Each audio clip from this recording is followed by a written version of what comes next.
बीजाणु की कोशिका, बीजाणु की कोशिका जिसको हम बोलते हैं आर्किस्पोरियल सेल।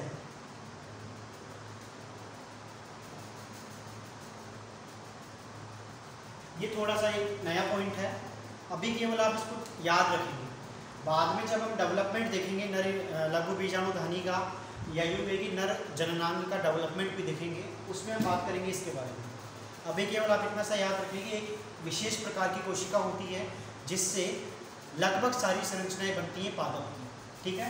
तो यहाँ पे हमने क्या बोला कि जो अधिचर्म होता है, इस अधिचर्म का निर्माण इस पूर्ण बीजाणु की कोशिका से नहीं होता, ये इंपॉर्टेंट पॉइंट है।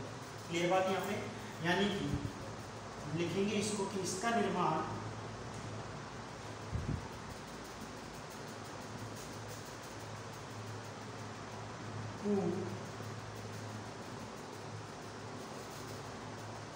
बीजाणु की कोशिका से नहीं होता है। ये इंपॉर्टेंट पॉइंट आपको याद रखना है। बाकी पूर्ण बीजाणु की कोशिका क्या होती है मैंने आपको ये बता दिया, आपको ये एक विशेष प्रकार की कोशिका होती है जिससे पादप की लगभग सारी संरचनाएं बनती हैं, लेकिन इसका निर्माण अधिचर्म का निर्माण क्या होता है, इससे नहीं होता। क्लियर बात है यहाँ पे, तो ये चीज़ हमें याद रखनी है। तो ये पूरे के पूरे पॉइंट्स हो गए किसके बारे में, अधिचर्म के बारे में, जो कि हमारे काम के हैं, मतलब जो कि डायरेक्ट एग्जाम में पूछे जाते हैं। क्लियर बात यहाँ पे, तो इसको आप एक बार नोट करिए, फिर हम इसके जस्ट बात करेंगे अंतःस्थल एंडोथीशियम की।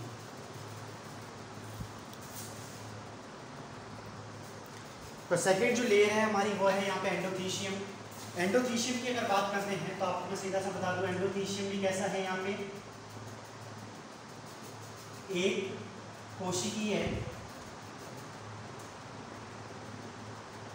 कोशिकीय परत से निर्मित,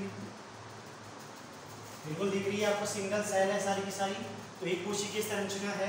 दूसरी बात, इसकी जो कोशिकाएं होती है वो कैसी होती है, दीर्घाकार, मतलब बड़ी होती है, ठीक है, बिल्कुल दिख रही है आपको। और दूसरा पॉइंट हमारा क्या है कि ये भी कैसी होती है, सतत परत होती है, वो भी आपको दिख रही है कि सतत परत है, मतलब बीच में कहीं भी कोई गैप नहीं है इसमें। तो सतत परत के बाद में इसका जो सबसे इम्पोर्टेंट पॉइंट है कि इसका जो निर्माण होता है, इसका निर्माण क्या होता है, परागकोश के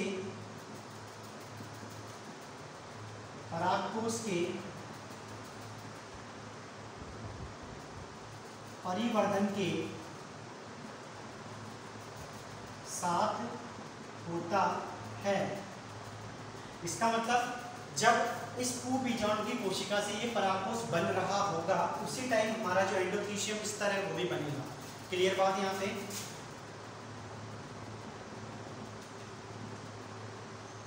इसकी एंडोथीशियम कोशिका की इसकी बाह्य भित्ति पतली होती है, दिख रहा है आपको बिल्कुल डायग्राम के अंदर, इसलिए मैंने डायग्राम रफ नहीं किया था। देखो ऊपर की जो लेयर है वो बिल्कुल पतली है, वहां पे कोई जमाव नहीं दिख रहा, इसका मतलब इसकी जो बाह्य भित्ति होती है वो कैसी होती है, पतली होती है। लेकिन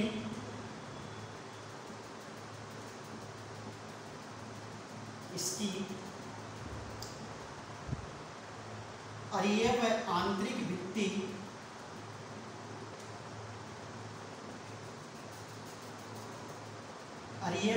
भित्ति पर अल्फा सेलुलोज के रेशों का जमाव होने से ये मोटी हो जाती है। बिल्कुल दिख भी रहा है आपको डायग्राम के अंदर कि ये क्या हो जाती है, अल्फा सेलुलोज के रेशों का जमाव होने से कैसी हो जाती है, मोटी हो जाती है, ठीक है। और दूसरी बात आपको मैं बता दूं, मैंने आपको बताया था कि रेशे हैं मतलब रुई के जैसी संरचना है। इसका मतलब क्या होगा कि जैसे ही इनको वातावरण में नमी मिलती है, तो आपको पता होगा कि रुई को अगर हम हल्का सा भी पानी पहुंचा भी देंगे ना पास में भी, तो वो क्या करने लग जाता है, उसको अवशोषित करने लग जाता है। इसका मतलब ये भी क्या करने लग जाएंगे, उस नमी को, वातावरण की नमी को क्या करने लग जाएंगे, अवशोषित। इसका मतलब क्या हुआ कि जो ये अल्फा सेलुलोज के जो रेशे होते हैं ये किस प्रकृति के होते हैं, आर्द्रता ग्राही, आर्द्रता ग्राही प्रकृति। और आर्द्रता ग्राही का मतलब क्या होता है, वातावरण से नमी को सोखना। तो अब थोड़ा सा दिमाग लगाइए आप कि जब यहाँ तक इनका जमाव है, तो जब वातावरण में नमी आएगी तो नमी आएगी तो ये कोशिकाएं धीरे धीरे फूलेंगी, नहीं फूलेंगी, क्योंकि रुई है, रुई होने की वजह से पानी अवशोषित करेगा। अब ऐसा तो है नहीं कि इनके पास में एक्स्ट्रा स्पेस है कि वो दीवार जो इनकी कोशिका की मिट्टी की दीवार है वो अभी यहाँ पे तो खिसक के यहाँ पहुँच जाएगी, ऐसा तो होगा नहीं। अभी मैं ऐसा कैसा ही हूँ, अगर मेरे अंदर कोई चीज़ भरती चली जाएगी तो ये जो शरीर है फूलेगा ही ना। तो होगा क्या कि यहाँ तक जमाव होने की वजह से ये बिल्कुल पूरी की पूरी कोशिका जो है वो फूल जाती है, लेकिन जहाँ पे जमाव नहीं होगा तो उस जगह प्रेशर पड़ेगा ना, दबाव पड़ेगा। तो दबाव पड़ने की वजह से क्या होगा कि जब परिपक्व हो जाएगा ये पूरा का पूरा भाग, तो ये यहाँ से क्या हो जाता है, फट जाता है। और यहाँ से जब ये फट जाएगा तो ये लघु बीजाणु या परागकण जो है वो मुक्त हो जाएंगे, और इस प्रक्रिया को बोलते हैं परागकोश का स्फुटन। इसका मतलब क्या हुआ कि अंत स्तर का सबसे इम्पोर्टेंट या मोस्ट जो काम है वो क्या है, तो इसका जो काम होता है वो लिख लीजिए आप कि ये क्या काम करता है, परिपक्व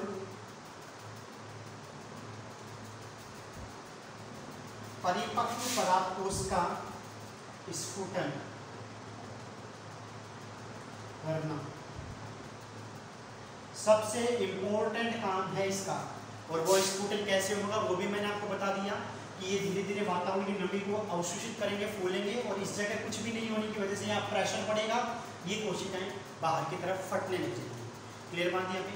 तो ये सारे के सारे पॉइंट्स हो गए किसके बारे में, एंडोथीशियम के बारे में। फिर नेक्स्ट जो हमारी लेयर होगी वो होगी मिडिल लेयर, उसके बारे में लिखेंगे। इसको लिखिए आप एक बार। अब हमारा जो थर्ड लेयर है वो है यहाँ पे मध्य परत। मध्य परत की अगर बात की जाती है तो जैसा कि आपको डायग्राम के अंदर दिख रहा है, ये कैसा होता है, तो ये एक से, मतलब इसको हम लिख सकते हैं कि ये कैसा होता है, बहुकोशिकीय। कैसी परत होती है ये, बहुकोशिकीय परत। ठीक है, जैसा कि आपको दिख रहा है कितनी हो सकती है, तो 1 से लेकर के 3 कोशिकीय स्तर तक।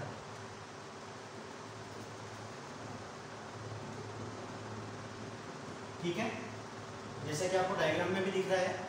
इसके बाद में इसका जो निर्माण की बात की है, मतलब ये किससे मिलकर बना होता है, तो यह है मृदु ऊतकीय कोशिका से। यह किससे मिलकर बना होता है, मृदु ऊतकीय कोशिका से बना होता है। और स्टूडेंट्स वेरी इंपॉर्टेंट पॉइंट है, मृदु ऊतक बोले या उसको हम कहते हैं पैरेन्काइमा।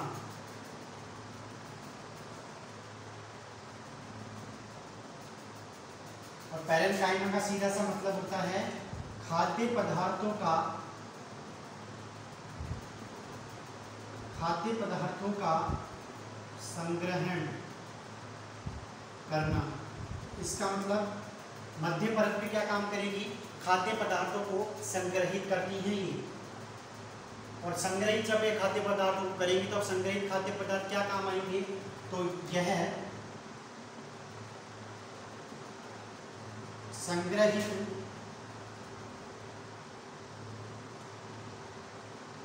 खाद्य पदार्थों को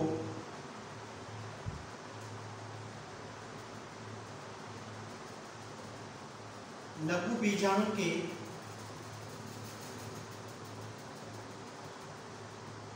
विकास में,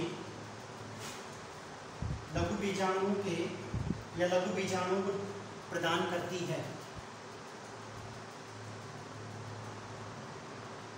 लघु बीजाणुओं को प्रदान करती हैं। ठीक है, तो ये इसका काम हो गया। लेकिन ध्यान से मेरी बात को सुनना कि आपको पता होगा कि मध्य परत के नीचे भी एक लेयर और मिलती है जिसका नाम है टेपेटम।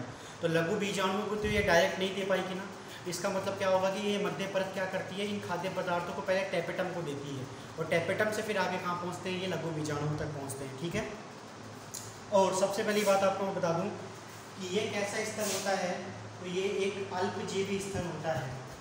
यह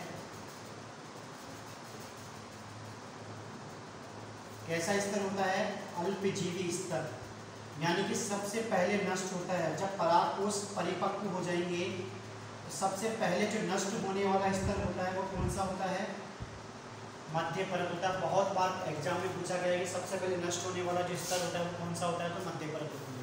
क्लियर बात यहाँ पे। तो ये कुछ पॉइंट्स हैं जो कि मिडिल लेयर के लिए हमारे सबसे ज़्यादा काम आने वाले हैं, तो इसको आप एक बार लिख लीजिए। नेक्स्ट पॉइंट हमारा है टेपेटम। टेपेटम की अगर बात की जाती है तो टेपेटम आपको ये दिख रहा है बिल्कुल मध्य परत के नीचे की तरफ। ठीक है, टेपेटम की अगर हम बात करें तो टेपेटम भी कैसा होता है, यहाँ पे एक कोशिकीय स्तर होता है।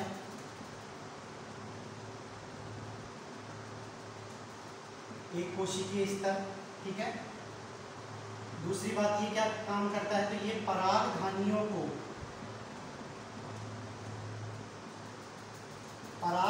को घेरे रहता है।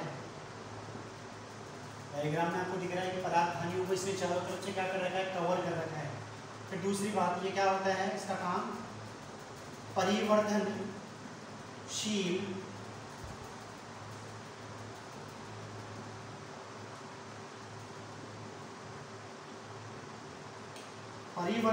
लघु बीजाणुओं को मध्य परत से